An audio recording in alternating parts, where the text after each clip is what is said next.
Selon Émile Durkheim, le fait social est au cœur de l'objet d'étude de la sociologie.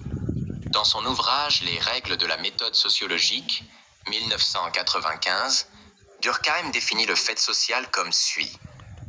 Mais avant de rentrer dans le vif du sujet, like et abonne pour ne pas rater notre prochaine vidéo sur l'objet d'étude de la sociologie selon Max Weber.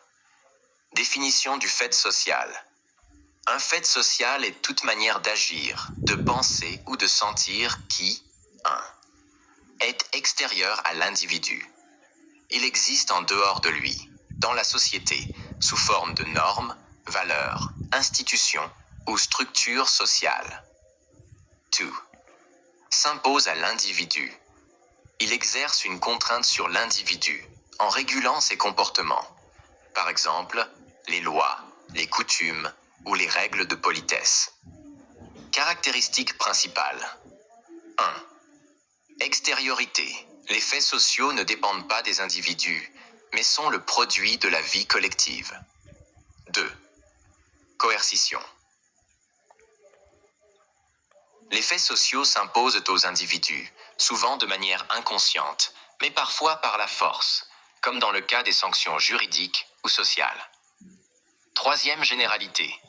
Ils sont partagés par la majorité des membres d'une société et ne se limitent pas à une seule personne. Exemple de faits sociaux. Les normes sociales, politesse, règles vestimentaires. Les institutions, famille, école, religion.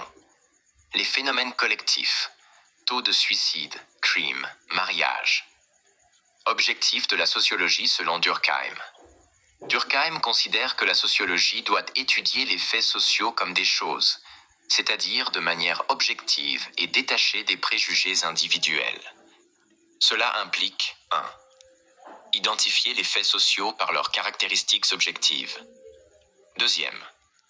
Analyser les causes et les fonctions de ces faits dans la société.